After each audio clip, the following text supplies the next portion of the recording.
Do you own your Grail watch? Do you have a Grail watch? I'm going to tell you my Grail watch in just a minute.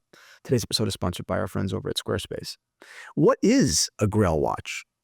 I mean, I know the way that we use it sort of casually, right? The watch that once we buy it, once we own it, we're happy with our watches. We don't need to go and we don't have that unhealthy relationship with watches anymore. We are resolved, right? Because there's an undertone in the watch industry that is unhealthy, right? There's something unhealthy about, this, addiction. I think that people use the term addiction all the time to describe this. And we say it in a kind of a, casual, lighthearted, manner, generally speaking. But I think that if we did a little bit of introspection, like these things are really expensive and they're totally redundant and they're totally antiquated. And we probably should be happier with less than what we have. That's probably true. And if life is super, super easy, then whatever, keep collecting. But for most of us, it's not. And to enable to, we go through hard times often and put undue pressure on ourselves to buy more of them. Ew, little unhealthy, guys. Little unhealthy. I love it. I'm glad we're all here. Little unhealthy, though. So what is that Grail watch?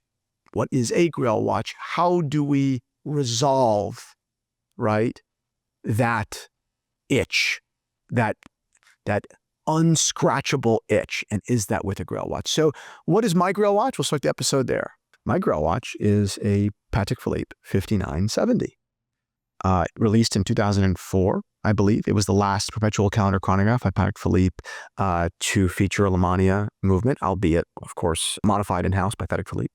Manual wind, 40 millimeters. My favorite is in white gold with a silver dial, beautiful typeface, complication, elegant. I can't believe, and I actually just talked about this long form when I realized that I literally pressed record and released a Zero. Zero is our private podcast community that you should really go check out because the episodes are just awesome. The Patek Philippe video we just dropped is freaking awesome.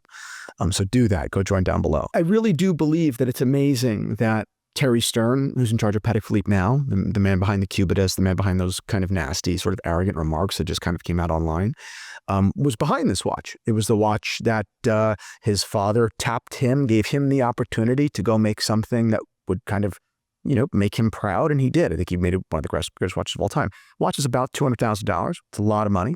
And I think that watch, for a long time, has been the watch that I look at and say, that's the Grail. That is the end of the journey. Once I have that watch, I will know that I have done this. I've done the whole watch thing. I own in my view, maybe the greatest Patek Philippe ever made, and I am finally happy.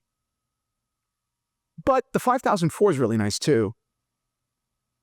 Split second, on top of the perpetual calendar chronograph, 36 millimeters, which is better on my wrist, and more baller, way rarer than the 5970. I think only 12 were made per year throughout the run. Way more expensive, too. That's probably the Grail watch. Do you see the point? The point is that it never stops, right? That no matter, as soon as you identify one, inevitably, you're going to realize that there actually is something better than that if I think about it really, really hard. And that's part of the conversation. For me to tell you how to find a Grail watch, we should talk about, well, what is the Grail, right? What is the Holy Grail, right? Many of you probably know the Holy Grail through Indiana Jones 3, right? That's I think where I first met the Holy Grail. Like the Holy Grail is, as legend would have it, I think the legend came out in the 12th century or something like that. I don't know the roots of it or where it came up, but that it was the cup that Christ drank from in the Last Supper. And if you were to drink from it, you would have sort of divine healing, that you may have eternal life, or you would come to know God, maybe the divine wisdom. You would have wisdom, right? The knowledge of God's will. That's kind of the idea. That's the legend. And it makes sense. That's why they call it the Grail, right? Because at the end of this, because to find that Grail, which is totally hidden, you need to go on a whole journey. So the life is the journey. At the end of it, hopefully, is the Grail. Most people don't get the Grail. That's the nature of the Grail. And if you do, you're very lucky, and you ought to be happy, and you will be, because now you are not, necessarily forever young, but you are peaceful. You have divine wisdom, right? That's kind of that you're finally no longer buying all the watches. You finally have peace. You're at the end of the journey. Okay, fine. I can get that. But are we looking at it the wrong way? And I think we are. Is it is it a journey of the most expensive watch that I want? Is it as simple as that? I mean, if we look back at Indiana Jones, I think actually did a pretty good job of, kind of clearing up what the idea of a grail means, right? It's not necessarily, the most expensive piece. It's not the most ornate piece. In fact, that's exactly how the guy right before him dies, right? Picking up the gold, right? Encrusted with jewels. The thing that really is pretty close to the 5970, right? The thing that is very clearly extremely expensive. You think that that's where you get the wisdom. But Indy has the common sense, well, not common sense, but, well, common sense probably. But common sense isn't very common. To know that it's the cup of a carpenter. Jesus was a carpenter, so it's the poorest cup of the group, right? It's the most average cup. It's the only cup that is not gold and right ornate, right? And that is of course the Grail. Today's episode is sponsored by our friends over at Squarespace. I have been a proud Squarespace user for 10 years now, and I certainly would not be here as an entrepreneur if it hadn't been for all of their incredible web design development tools. And they've only gotten better year over year. Now with their AI SEO tools, with their drag and drop fluid engine system that just allows you to just customize everything about your site, your presence so easily and so beautifully. Their flexible payment system, their invoicing system. Squarespace is just the greatest web design development partner I could possibly imagine. So head on over to Squarespace, not only if you need a new site, right? But if you have a site already, poke around Squarespace, make an account. You can head on over there now and save 10% off of your first website or domain with the code Theo Harris. Link is down below.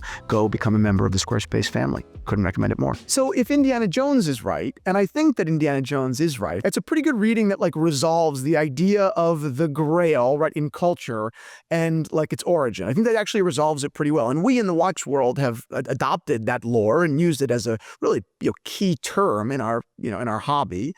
And that makes me think maybe our Grail, maybe the watch does exist. Maybe the watch that makes us not want other watches anymore, or at least want other watches in a much more healthy manner.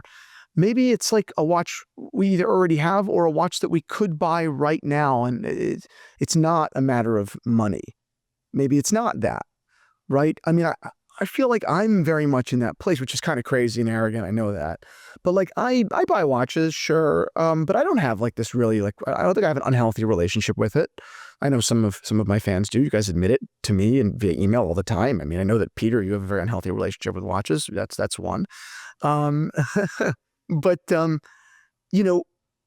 watches that make us happiest, probably the watches that give us that resolve, that very, again, we're the ones that adopted the term, and it is a biblical idea. The watches that give us this sigh of relief, divine understanding, peacefulness are almost certainly not the watches that represent how much money we've made. Almost certainly.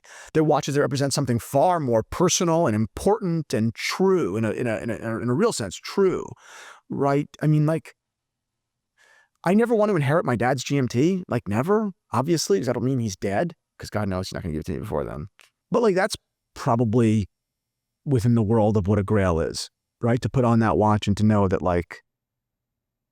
what it represented and our relationship and all the bottles of wine and all the fights and the way that we resolved those fights and what we tried to build together and what we did build together, then you don't really want to, I'm not really going to be dying to buy the new Rolex that comes out once I have that watch, probably. It's the same way I feel about my Datejust. I wear my Datejust all the time, and I ignored that watch for a while. I ignored that watch for years. It's it's a Datejust. You thought that, it's a Datejust. That's a Datejust, and it's a great watch, and I love it, but I bought that watch when I had no money, and I'm on to bigger, better things. I'm important. Blah, boring, stupid, no wisdom at all. Now I wear it all the time and I love it. And I wear other stuff too. I mean, of course, I have some expensive watches, of course. But I really do think that we should all take a look at our own collections and the watches that we really love. And a lot of it probably goes, if we don't have them already, it's probably watches from childhood. It's watches that we grew up loving.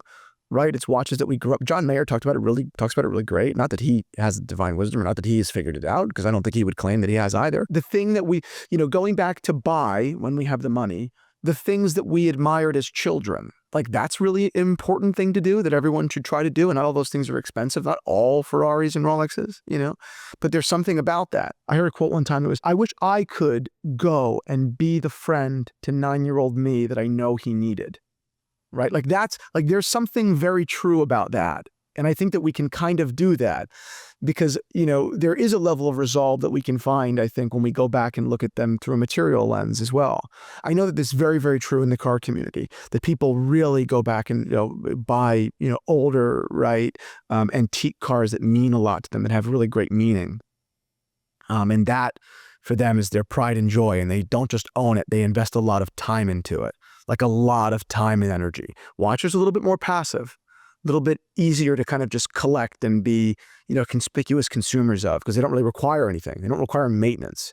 They don't require anything. And even maintenance is easy. You just send it in, spend $1,000. You kind of just move on, right? But anyway, today's episode is a little bit abstract, and it's more of a call to action than it is anything else. Like, it's a call to action. I want to hear you guys in the comment section. Like, do you own what you once considered to be your Grail watch? Did it do for you what you thought it would do for you? The answer can be yes, by the way. Like, clearly I have a perspective on this, but I am so open and ready to be, right, like, to read your comment and to feel differently. Did you go and buy it, and do you feel the way you expected to feel? Or shortly thereafter, or at some point, you said, yeah, I guess the point was the journey, right? I guess the real Grail was the journey. The real, the real treasure was the friends we made along the way, right? Maybe, and then if you do own that watch, do your kids care about it? Is that important to you? Do they? And then is that important to you? Two separate important questions. Do you hope that they keep it? Or was this your Grail and it moves on? Or do we just use the term Grail totally just goosey and it doesn't really mean anything? It doesn't really, it just means the most expensive watch I own. Is that what it means? Once we buy the Grail, does it become past tense? Oh, this was my Grail at the time. Right? Is that what this is destined to do? Because if so, we could have probably chosen better language. We probably could have chosen something with less of a profound, because watches are a sickness. And that's kind of where this episode opened, and it's where I'm going to close it. They're a healthy sickness, relatively speaking, relative to other avenues and places to become addicted. It's pretty good. But there's still something deeply unhealthy about the insatiable desire to acquire really expensive time. And there's something very spiritually counterintuitive about it, right? Like, so most of us don't love what we do for work and wish we could retire, but we work harder and end up amassing watch collections worth a ton of money, and we do it over a period of time. And then when we look back, it's like a lot of money. It's a lot more money than anyone ever expected it was going to be. And we wasted our time to buy the time. It's kind of like sick and twisted and fucked up, right? Like, the watch industry's got a really weird, unhealthy, undertone in it. And I love it. And I think a lot of us do it in a healthy manner. And a lot of us just enjoy history and mechanics. And a lot of us just enjoy design, and I do. It's not inherently unhealthy, but it always is verging on the unhealthy. Always. Always. So anyway, weird episode, yes, but I hope that you enjoyed it. What is your Grail watch? Do you own your Grail watch? Do your kids care? Did it do for you what you thought it would?